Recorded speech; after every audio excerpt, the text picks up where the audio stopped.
Assalamualaikum warahmatullahi wabarakatuh. Selamat pagi, siang, malam, Ibu dosen Laila selaku dosen pengampu sosial media marketing. Dan di sini kami dari kelompok 2 lagi mempresentasikan mengenai sosial media dan customer relationship management. Jadi next.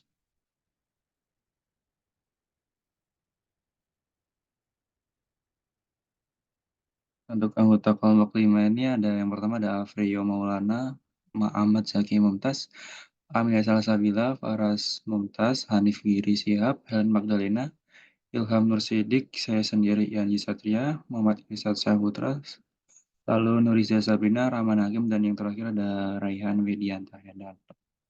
Boleh di next. Untuk slide yang pertama akan dijelaskan oleh rekan saya. Baik, di sini ada dari CRM. Pengertian CRM itu sendiri, Customer Relations Management, adalah suatu strategi yang diterapkan oleh suatu perusahaan dalam mengelola hubungan dengan pelanggan agar terjadi interaksi yang baik sehingga membantu peningkatan penjualan. Dari Customer Relationship Management ini juga merupakan kolaborasi dengan setiap pelanggan yang mampu menciptakan keadaan yang tidak merugikan salah satu pihaknya.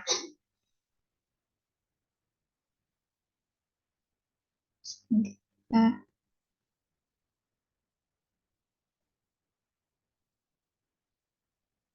selanjutnya ada komponen keberhasilan dari CRM itu ada 3, ya. Yang pertama ada people. People ini sesuai peran dan tanggung jawab. Jadi people ini sebagai pelaksana dari CRM-nya faktor kunci yang harus diperhatikan dalam organisasi. Terus yang kedua ada proses. Proses itu sendiri merupakan sistem dan prosedur yang membantu manusia di dalam organisasi itu untuk lebih mengenali dan menjalin hubungan dekat dengan pelanggan. Proses manajemen hubungan pelanggan sendiri ada 4 tahapan. Yang pertama ada tahap identifikasi untuk menentukan kriterianya secara tepat siapa nanti yang konsumen yang akan dibidik atau disasar. Terus tahap kedua ada diferensiasi. Yang ketiga ada tahap interaksi. Tahap interaksi itu timbal balik antara pelanggan dengan perusahaan sehingga perusahaan dapat mempelajari lebih lanjut dan dalam mengenai keinginan dan kebutuhan pelanggannya sehingga perusahaan ini juga dapat mempelajari secara mendalam mengenai keinginan dan kebutuhan dari pelanggannya. Terus yang terakhir ada tahap personalisasi. Tahap personalisasi itu adalah tahap di mana membuat produk dan programnya yang memotivasi pelanggan disesuaikan juga dengan keinginan pelanggan yang tadi secara terus-menerus dengan menggunakan semua informasi yang udah didapat sebelumnya. Jadi konsep dari CRM ini secara sederhana ini memperlakukan pelanggan yang berbeda dengan cara yang berbeda. Tadi itu kayak mempersonalisasi perusahaan untuk uh, lebih dekat dengan pelanggan. Terus yang terakhir ada teknologi. Teknologi ini ada pengoptimalan proses dari proses tadi. Tahap proses itu diterapkan dengan penggunaan teknologi untuk menunjang aktivitas CRM-nya. Jadi perusahaan itu mengintegrasikan seluruh prosesnya untuk memudahkan mencari data serta mengakuisisi apa yang dibutuhkan dalam proses-proses teknologi itu. Oke. Nah, untuk di sini ada contoh penerapan dari CRM. Kita ngambilnya itu YouTube. Kami ngambilnya itu YouTube-nya dari sisi audiensnya. Yang pertama, sebelumnya YouTube ini adalah salah satu platform media sosial terbesar ya di dunia juga karena lebih banyak penggunanya, 2 miliar pengguna aktif di seluruh dunia. Jadi YouTube juga nerapin CRM untuk meningkatkan kepuasan dan loyalitas konsumen. Nah, yang pertama di sini ada manajemen data pelanggannya. YouTube ini mengumpulkan data dan menyimpan datanya secara komprehensif. Itu termasuk kayak informasi pribadi, riwayat pencarian, riwayat history watching gitu kan, riwayat penonton, preferensi dan perilaku. Jadi datanya digunakan untuk memahami kebutuhan dari dan perilaku konsumen secara mendalam. Yang kedua ada peningkatan interaksi dengan pelanggan, di mana YouTube menggunakan berbagai saluran untuk berinteraksi dengan konsumen.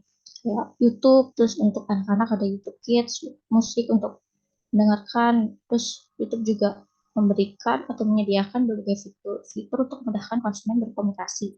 Contohnya di fitur live chat dan forum komunitas. Nah, yang terakhir ada personalisasi pengalaman pelanggan, di mana YouTube menggunakan data konsumen untuk mempersonalisasi pengalaman konsumennya. Seperti ada memberikan rekomendasi video yang relevan, terus penawaran khusus, dan kirimkan notifikasi yang relevan.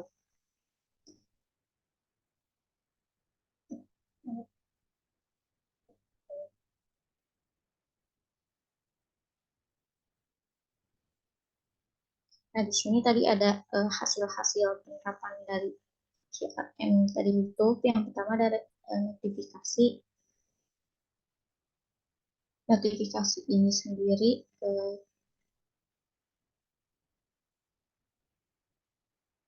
dari YouTube ini mengirimkan notifikasi kepada pelanggannya tentang video yang baru, terus ada acara live live yang lagi berjalan, terus konten lainnya yang lagi udah update. Terus yang kedua ada penawaran khusus, di mana YouTube menawarkan juga memberikan penawaran khusus kepada konsumen berdasarkan data konsumennya. Penawarannya bisa dapat berupa potongan harga, gratis berlangganan, atau akses eksklusif. Ini bisa dikirim melalui email yang terdaftar. Terus yang terakhir ada rekomendasi video, di mana dari data-data tadi YouTube personalisasikan, kemudian memberikan rekomendasinya berdasarkan tadi lewat pencarian lewat penonton dan preferensi konsumen. Berikutnya akan dilanjutkan oleh rekan saya.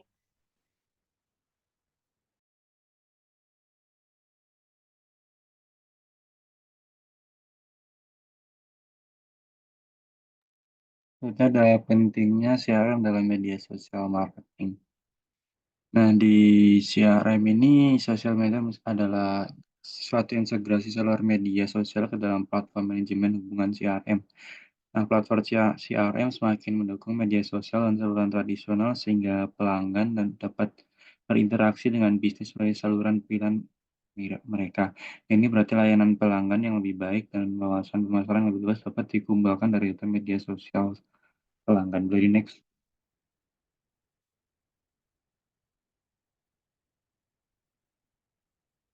Nah, kenapa sih CRM itu penting? Nah, yang pertama itu CRM itu akan memberdayakan customer dengan adanya dukungan pelanggan dilengkapi dengan informasi dari sistem CRM ini memberikan resolusi cepat dalam memecahkan masalah pelanggan atau customer. Hal ini menunjukkan pentingnya memiliki akses cepat dan memudah ke data dalam pelanggan untuk meningkatkan efisien, kualitas, dan layanan suatu produk.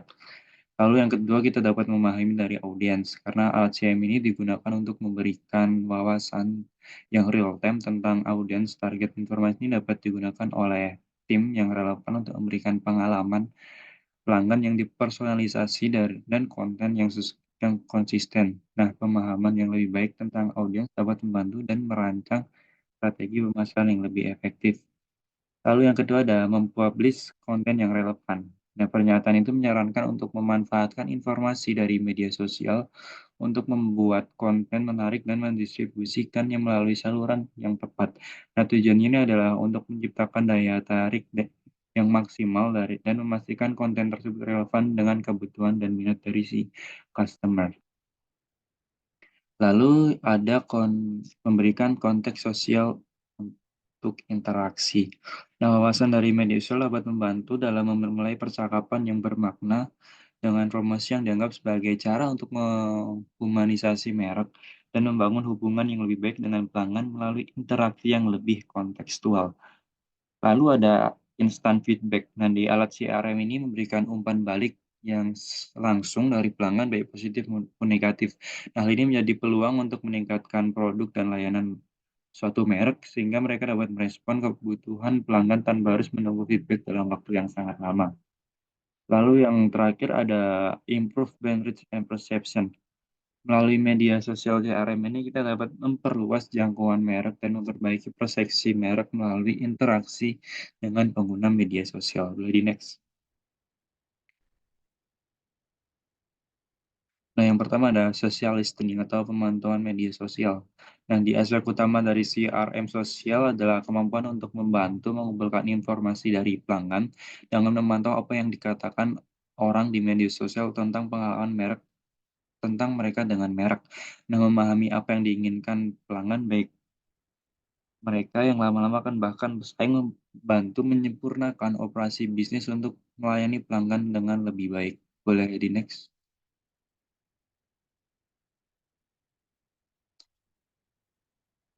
Maksudnya ada integrasi dengan berbagai platform media sosial. Dengan jumlah pengguna sosial media yang selalu bertumbuh, setiap hari ini menawarkan kesempatan untuk untuk menemukan, memantau, dan melibatkan pelanggan yang ada dan lebih potensial. Dengan CRM yang terintegrasi dengan platform, Workplace sangat berharga dalam membantu bisnis maupun sosial media untuk membangun suatu merek. Nah, sebagai contoh dari gambar, boleh di next.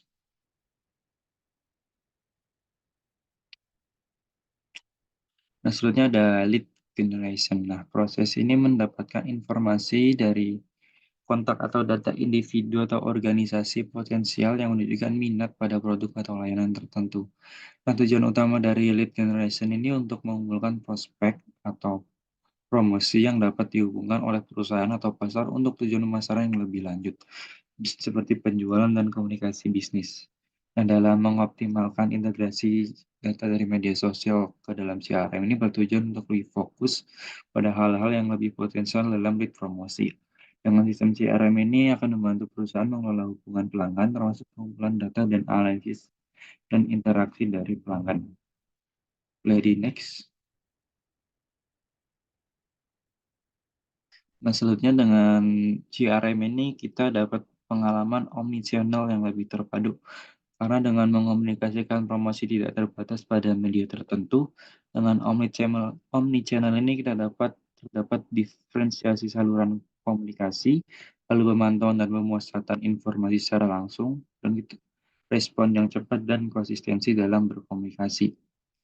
Nah, lalu di omnichannel ini juga akan membantu dalam menganalisis dan personalisasi pada kebutuhan konsumen. Boleh di next.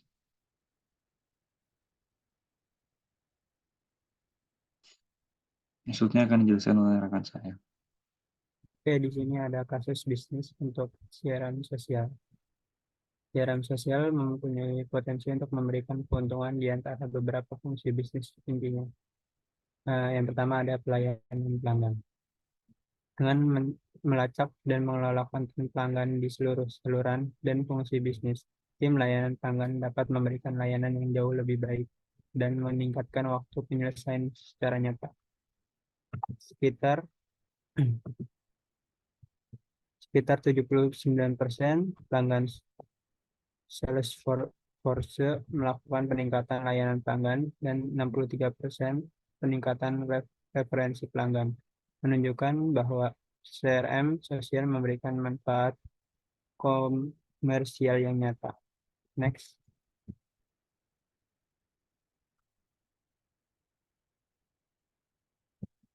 Yang kedua ada penjualan. Lacak kemajuan dan lokasi setiap prospek dalam saluran penjualan menggunakan siaran sosial. Tim penjualan dapat menciptakan pengalaman yang dipersonalisasi untuk pengguna khusus daripada menggunakan pendekatan menyeluruh CRM tradisional. Selain individualisme, tim penjualan dapat mengharapkan peningkatan dalam bisnis yang dipertahankan dan ditunjukkan karena pelanggan menjadi pemberi rekomendasi dan pendukung, dan itu mengarahkan pada peningkatan pendapatan. Dalam dalam survei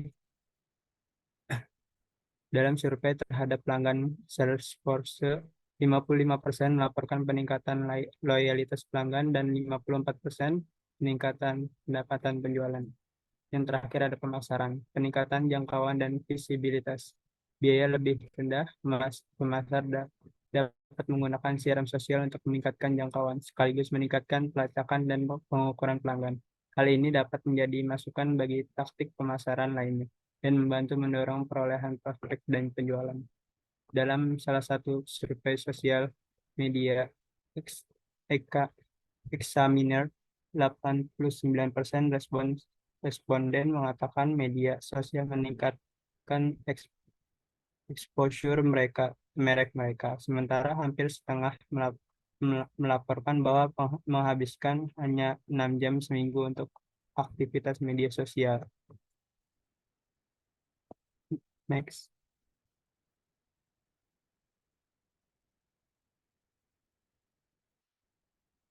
Next. Oke, selanjutnya akan dijelaskan oleh teman saya.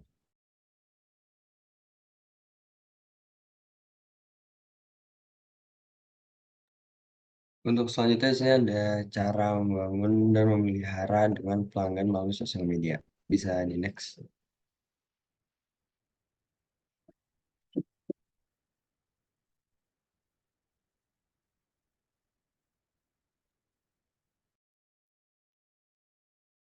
Baik, yang pertama yaitu ada menyediakan konten yang menarik. Nah, konten yang berkualitas merupakan kunci bagi konten creator untuk mendapatkan engagement yang baik.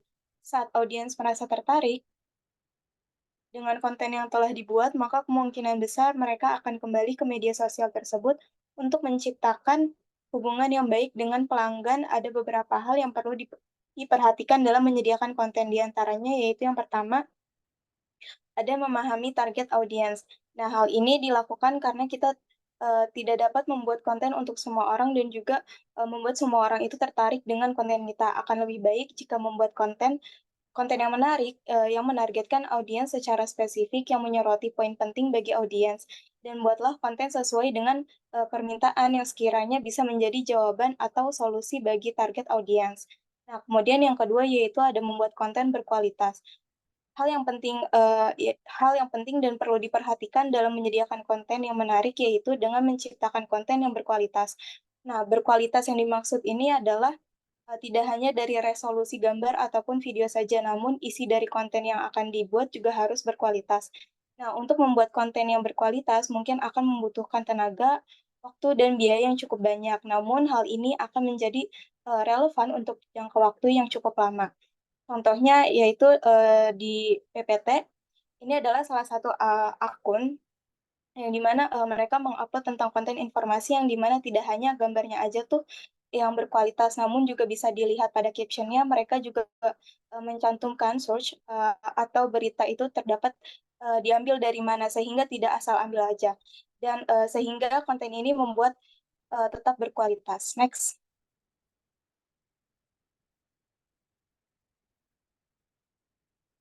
Kemudian yang ketiga yaitu ada memberikan manfaat.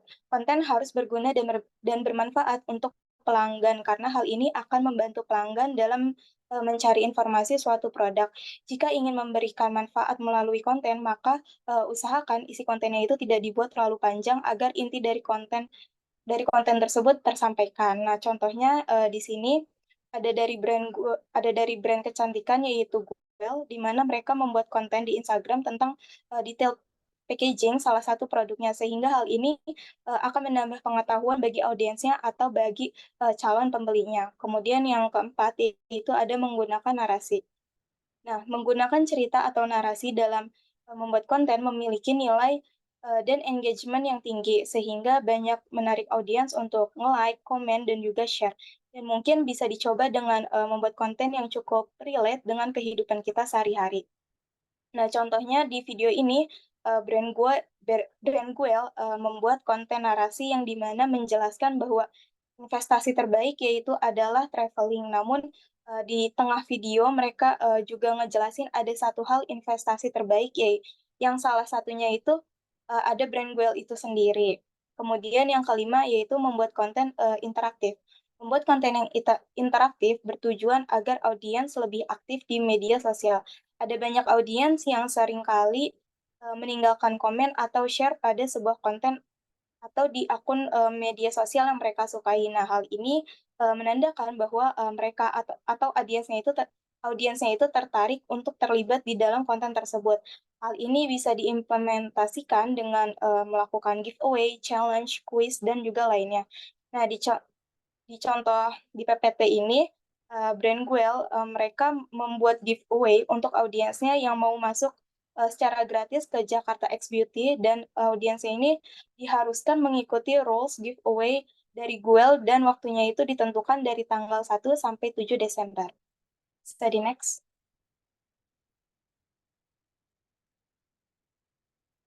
Selanjutnya akan dijelaskan oleh rekan saya. Baik, selanjutnya ada mengembangkan program loyalitas. Program loyalitas adalah upaya pelaku usaha untuk menjaga kesetiaan pelanggan terhadap layanan atau barang yang ditawarkan. Nah, biasanya program loyalitas ini ada untuk mempertahankan pelanggan lama supaya tetap melakukan transaksi. Meski begitu, program ini juga bisa dimanfaatkan untuk menjaring konsumen baru. Boleh di next.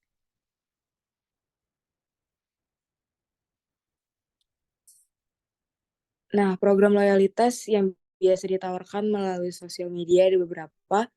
Yang pertama ada loyalty point, merupakan apresiasi berupa poin yang bisa dikumpulkan untuk ditukar dengan penawaran lainnya, kayak misalnya voucher atau hadiah langsung. Poin akan diberikan apabila konsumen telah menjalankan suatu misi, contohnya memberi review atau melakukan transaksi dengan metode pembayaran tertentu. Selanjutnya ada tier loyalty, adalah bentuk membership di mana konsumen bisa mendapatkan benefit berdasarkan tingkatan yang dimilikinya.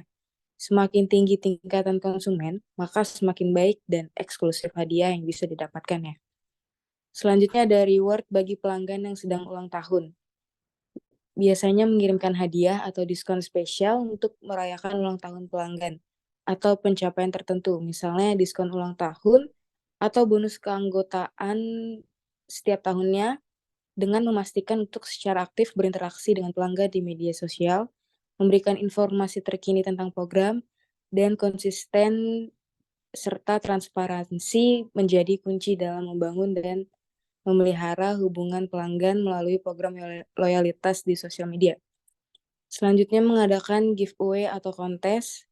Giveaway atau kontes dengan cara memberikan hadiah eksklusif atau pengalaman unik dari kepada pemenang untuk kalangan pelanggan setia. Selanjutnya ada referral program, adalah strategi marketing yang mendorong konsumen untuk mengajak konsumen baru. Ajakan yang dimaksud biasanya ajakan membuat akun baru, membeli suatu produk atau membagikan konten. Bagi mereka yang berhasil mengajak orang lain, pihak penyelenggara akan memberikan reward khusus. Dan yang terakhir ada cashback dan diskon, adalah program yang sering dipakai untuk menarik minat pembeli. Apabila kalau nominal diskon yang diberikan cukup tinggi, terkadang konsumen tidak ragu untuk membeli sekalipun produk tersebut tidak dibutuhkan. Contohnya memberikan diskon atau cashback pada hari-hari tertentu seperti Lebaran, Natal, dan hari raya lainnya. Boleh di next.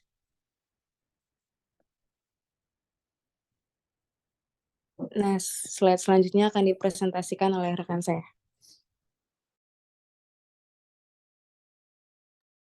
Untuk selanjutnya di sini ada cara membangun dan memelihara hubungan dengan pelanggan melalui sosial media. Jadi caranya itu kita bisa melihat ke dua hal. Yang pertama ada perkembangan sosial media dan juga perkembangan fitur-fitur pada sosial media. Perkembangan sosial media itu memberikan banyak peluang untuk pelaku usaha agar dapat mengoptimalisasikan bisnisnya. Sosial media yang semakin banyak jenisnya dan ragamnya menjadi penunjang bisnis di era modern saat ini. Untuk membangun dan memelihara hubungan dengan pelanggan melalui sosial media itu ada beberapa cara. Yang pertama itu bisa di next.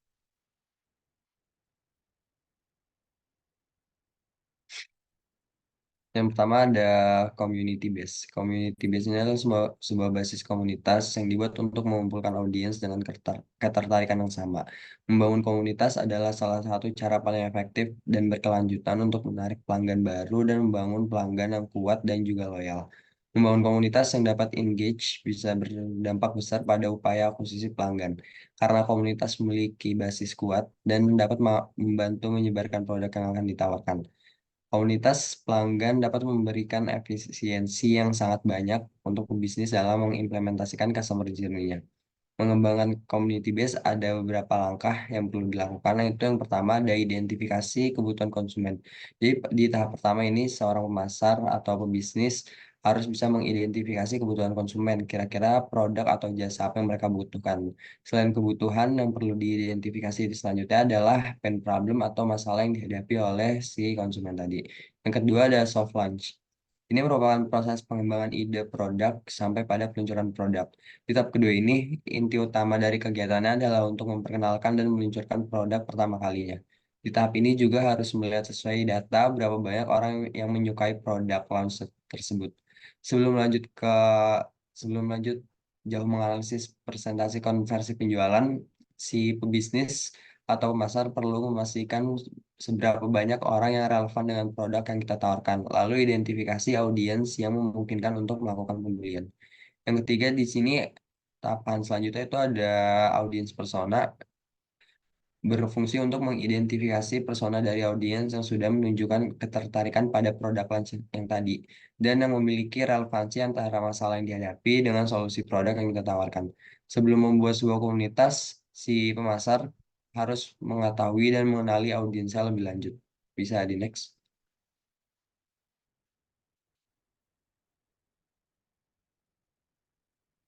Nah, yang di tahap selanjutnya itu ada platform. Setelah mengetahui masalah apa yang dihadapi oleh audiens dan juga bagaimana audiens personanya, langkah selanjutnya adalah untuk menentukan platform komunitas yang akan digunakan.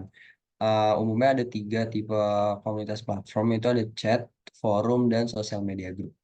Tahapan selanjutnya itu ada konten dan conversation. Konten adalah di mana kita sebagai pemasar dapat menyajikan sesuatu kepada audiens, dan juga conversation di mana si pemasar melakukan interaksi dengan audiens pada platform yang sudah dipilih di tahapan sebelumnya. Nah, setelah melakukan konten dan conversation, di sini ada tahap promosi. Di sini seorang pemasar udah mulai untuk mempromosikan produk yang kita jual. Diketahui bahwa audiens yang berada pada platform tersebut memiliki problem ketertarikan dan minat yang sama, sehingga probabilitas untuk melakukan pemasaran langsung akan menjadi lebih mudah.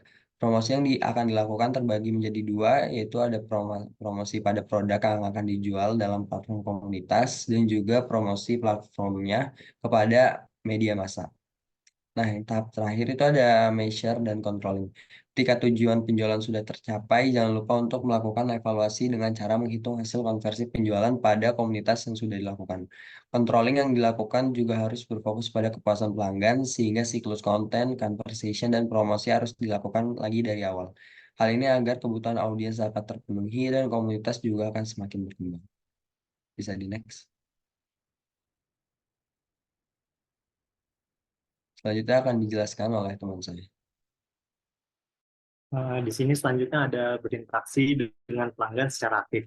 Nah, berinteraksi dengan pelanggan secara aktif adalah suatu langkah penting untuk membangun hubungan yang kuat dan memastikan kepuasan pelanggan. Nah, di bawah ini tuh ada 11 poin untuk berinteraksi dengan pelanggan secara aktif. Yang pertama itu ada dengarkan dengan seksama. Nah, dengarkan kebutuhan, pertanyaan, dan masalah pelanggan dengan penuh perhatian. Pastikan memahami sepenuhnya sebelum memberikan tanggapan. Yang kedua itu ada respon cepat. Tanggapi pertanyaan atau keluhan pelanggan dengan segera. Berikan informasi yang relevan dan bermanfaat dalam waktu yang sesingkat mungkin. Yang ketiga, gunakan media sosial. Manfaatkan platform media sosial untuk berkomunikasi dengan pelanggan. Respon cepat di media sosial dapat meningkatkan citra merek Anda. Nah, yang keempat, buat program umpan balik atau feedback. Mintalah feedback dari pelanggan secara teratur. Gunakan feedback tersebut untuk meningkatkan produk dan kualitas layanan Anda. Yang kelima, personalisasi komunikasi. Gunakan nama pelanggan dan informasi pribadi lainnya untuk membuat komunikasi lebih pribadi. Sesuaikan pesanan dan penawaran dengan keinginan pelanggan. Yang keenam, ada beri solusi aktif. Jika ada masalah, tawarkan solusi aktif dan bantu pelanggan menyelesaikannya. Tunjukkan bahwa Anda peduli dengan kepuasan mereka. Yang ketujuh, sajikan konten berharga. Bagikan konten yang bermanfaat dan relevan kepada pelanggan. Ini bisa berupa panduan pengguna, tips penggunaan produk, atau informasi lainnya. Yang ke-8, program loyalty. buat program loyalitas untuk memberikan insentif kepada pelanggan yang setia, berikan diskon, hadiah, atau penawaran lainnya. Yang ke-9, survei kepuasan pelanggan. Lakukan survei secara teratur untuk mengukur tingkat kepuasan pelanggan. Gunakan hasil survei untuk meningkatkan layanan dan produk. Yang ke-10, training tim layanan pelanggan. Pastikan tim customer service Anda terlatih dengan baik. Mereka harus memiliki keterampilan komunikasi yang baik dan pemahaman yang mendalam tentang produk atau layanan yang Anda sediakan. Yang ke-11, jaga etika bisnis. Selalu berkomunikasi dengan sopan dan hormat. Interaksi aktif dengan pelanggan membantu membangun kepercayaan dan kesetiaan. Hal ini juga dapat memberikan wawasan berharga yang dapat Anda gunakan untuk terus meningkatkan produk dan layanan Anda. Next.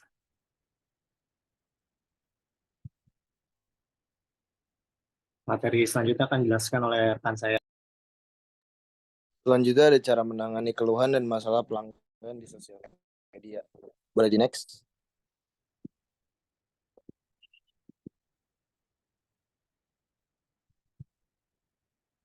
Yang pertama ada dengarkan keluhan pelanggan dengan baik. Karena jangan pernah menginterupsi atau menghakimi keluhan seorang customer sebelum mereka selesai berbicara. Jadi ketika saat customer sedang menyampaikan keluhan, dengarkan dengan penuh perhatian dan catat berbagai poin penting yang mereka katakan. Karena di balik setiap keluhan ada masukan penting untuk kelangsungan bisnis kita. Terus yang kedua, ditanggapi dengan cepat. Yang dimana menanggapi keluhan pelanggan di media sosial dalam waktu sesingkat mungkin akan memiliki dampak terbesar. Ini membantu kita menunjukkan kepada mereka bahwa kita menganggap serius bisnis mereka dan pelanggan potensial lainnya melihat bahwa kita peduli yang mampu mengubah ulasan negatif menjadi positif. Contohnya kayak coba balas dalam waktu 1-2 jam. Cukup akui bahwa pelanggan telah didengar dan tetapkan harapan tentang bagaimana kita akan bergerak maju. Yang ketiga, itu ada akui kesalahan dan juga minta maaf. Ini mungkin tampak kontraintuitif, tetapi mengakui bahwa kesalahan pasti telah dibuat dan kita akan memeriksanya, terkadang bisa menjadi jembatan tercepat untuk membawa pelanggan yang marah ke pelanggan yang berbahagia. Jadi secara nggak langsung mengubah mood dari pelanggan yang sedang emosi menjadi mood yang menurun. Ketika kita mulai dengan menaruhkan permintaan maaf, alih-alih bersikap itu memberikan kepastian kepada pelanggan dan memudahkan kita untuk menentukan solusi terbaik.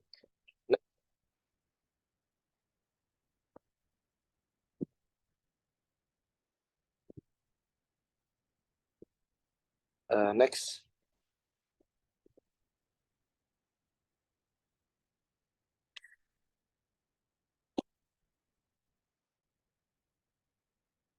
Selanjutnya ada ajak komunikasi lebih privasi. Yang dimana saat kita berurusan dengan pelanggan yang mengeluh, yang terbaik adalah mencoba dan membuat percakapan secara langsung. Setidaknya memindahkan percakapan ke pesan langsung, email ataupun telepon. Beritahu pelanggan bahwa kita akan menghubungi mereka melalui email, telepon atau media sosial lainnya, tergantung di saluran mana mereka meninggalkan ulasan. Terus yang selanjutnya ada personalisasi tanggapan. Ketika pelanggan yang gelisah menghubungi kita, mereka menginginkan penyelesaian masalah mereka segera. Terus yang selanjutnya itu ada kuasai cara menindaklanjuti. Menanggapi keluhan pelanggan di media sosial dengan cepat hanyalah setengah dari perjuangan. Jangan lupa juga bagian terpenting dari menindaklanjuti, yaitu pastikan kita memenuhi kebutuhan pelanggan dan melakukan yang terbaik untuk memecahkan masalah mereka. Next.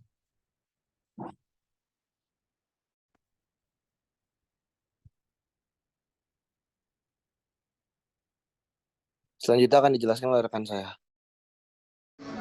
Oke, cara selanjutnya untuk menangani keluhan dan masalah pelanggan di sosial media, selanjutnya ada hindari menghapus ulasan negatif ya, karena seperti yang kita tahu ketika kita melihat keluhan pelanggan di media sosial, godaan untuk menghapus ulasan negatif tersebut banyak gitu. Dapat dimengerti alih-alih menghapus itu, coba untuk menjangkau mereka yang telah menulis dan tanyakan kepada mereka gitu, bagaimana kita dapat meningkatkan pengalaman mereka gitu.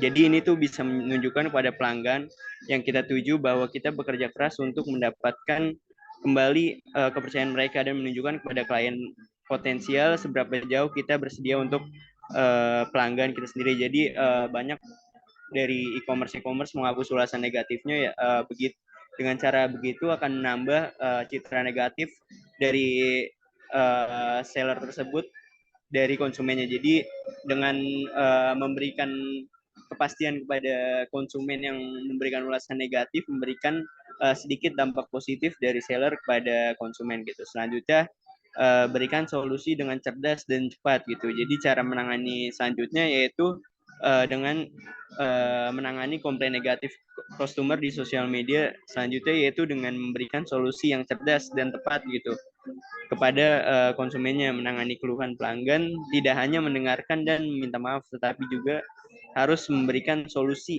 yang tepat dan cerdas, pastikan untuk memahami setiap kebutuhan dari pelanggan. Jadi banyak pelanggan-pelanggan yang memberikan keluhan di sosial media, kita harus memberikan solusi yang cerdas dan cepat gitu. Dengan memberikan solusi yang cerdas dan cepat akan memberikan dampak positif dari konsumen dan menambah citra merek dari kita sendiri gitu. Oke, next.